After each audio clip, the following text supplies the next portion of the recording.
everybody, this is Sherry with CPR, Craft, Pray, Repeat. And I'm here today with a card from Imagine That Digi-Stamp called Garden Bears. And I also go in and use some CottageCutz as accessories to build the scene for my card. This is also a video response for Birthday Sunshine for Sue by Shonda, who is Slim Cards here on YouTube. And I will make sure that I put a link in the description box below so that you guys can go check out the challenge. And, you know, it's Sue's birthday and she's had some serious losses here recently and could really use some cheering up. And so I hope that you all go over and, you know, participate in this challenge. And I make sure that I put all of the colors on the screen that I use, and I do like I always do. I put my base coat down, then I go in with my darkest, my light, or my middle, and then my lightest again over everything.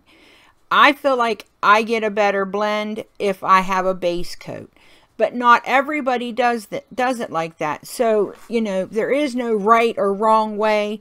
You color however you want to color. And so I'm just going in here with E40, 41, and 81 for his little ears. And I really love these. She did, Christy from Imagine That Digi-Stamp did a set of 3 sets of 2. There's 2 characters in each set, and oh, I love them. Anything with a teddy bear, man, it's got my heart. And so I'm just finishing up the little bear's face, and then I'm gonna do, you know, do his shirt here. I thought I would share a little Mariah story with you. Saturday there was a local yard sale for the community, and you know, anybody that wanted to could go and participate. And so we decided that we were going to go and participate. Well, I had some seizures, you know, Friday night, and the yard sale was Saturday morning. So my husband was worried about me going. He knew I wouldn't feel well. And but we had already told Mariah that, you know, she better get to bed, you know, not stay up late, because, you know, she had to go to this yard sale with us.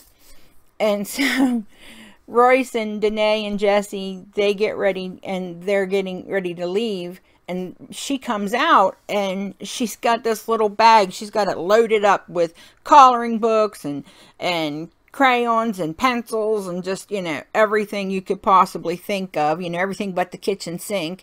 Probably weighed more than she did. And I looked at her and I said, "Where are you going?" She said, "I go yard sale."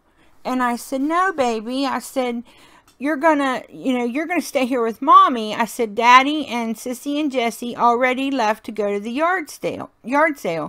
And she looks at me and she goes, and she kind of rolls her eyes and she said, "Fine, I babysit.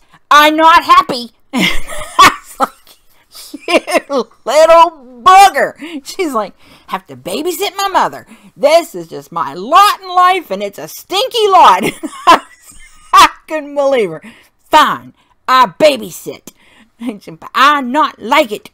And oh, the things that come out of her mouth just crack me up sometimes. They really do. She is a pistol. I kid you not. But she brings so much joy to my life. I can't imagine not having her in it. Oh, she's something. And so I just am going, and you'll notice that I did 2 collars on the shell, but I did a tip to tip technique in the center, which gave me my 3rd collar, which made blending that collar a lot easier. I just really wanted to show everybody how you could, you know, use less markers and still get a really good blend. You know, you don't have to have every Copic that they make, and, you know, use what you have, and you can do that, and you can get a good blend by doing tip to tip, and it gives you the same effect as if you had 3 markers. So just wanted to share that little part there. And so now I'm going to go ahead and cut out my little image here. And oh, I really do love this. I am such a bear fanatic. It is just bears and Eeyore, man. That's just like, I could be as happy as I could get if I could have a bear and Eeyore. If Eeyore were only real. He's my favorite. And so I'm just taking my Memento Tuxedo Black Dual Tip Marker and going around the edge. And what that does is it covers in the white space, you know, from your paper. And it covers up where you might have maybe didn't cut perfect. So it looks like you're cutting right on that line, because it gives you the black line back that you may have lost when you know, were doing your cutting. And so now I'm going to come in with my pan pastels, and this is called CottageCutz Tree is this die, and I'm just using my pan pastels to accent the you know, the cuts and things that she puts in the tree. She puts incredible detail in her images, and so this really, working with these pan pastels, has really given me an opportunity to accent them way more than I ever had the chance before, and I absolutely love it. And here is Garden Bridge, also from CottageCutz. This is one of my favorite pieces to do the pan pastels, because it makes such a huge difference. It just like makes it come to life, and I absolutely love that. I love that.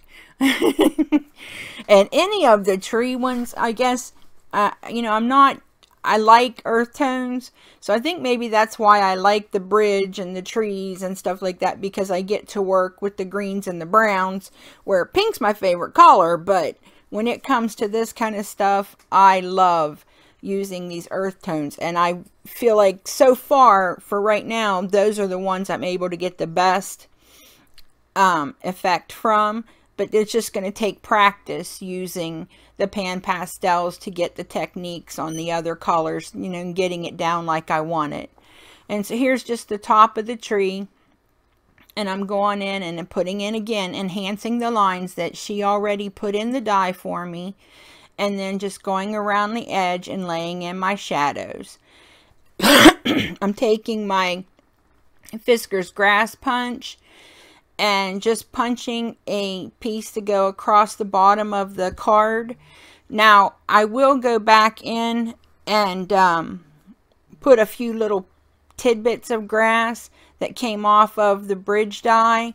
I add that as well, but I needed the grass to go up higher than I could with any of the CottageCutz grass dies, so I just had to stick with my my punch. So I'm just laying down my grass and trimming off over, you know, any extra, because I didn't really measure it. I just knew it was long enough, and that's all I needed. And so I lay down where I think I'm going to want everything.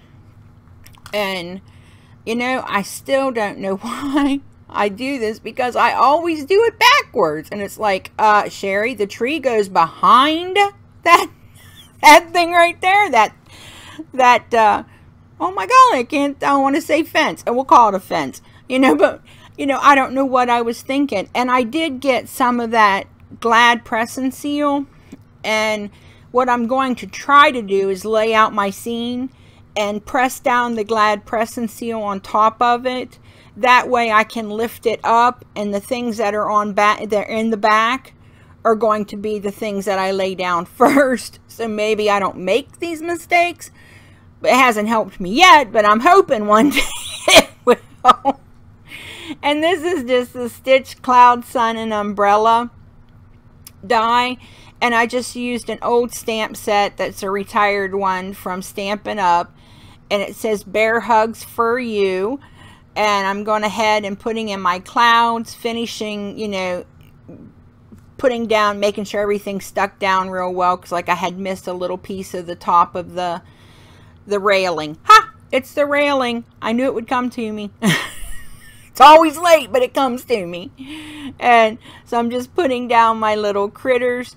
And I cut off the antennae because I knew it would just be too hard. And then I just drew them in myself, and I should have used a pencil and then went over it, but live and learn. You know, I mean, if it were to be done perfect, it wouldn't be my card now, would it? All right, everybody, this is my card, and I hope that you like it. Remember to practice your CPR, craft, pray, repeat. Thanks for visiting me today, and happy crafting. I love you all. Bye.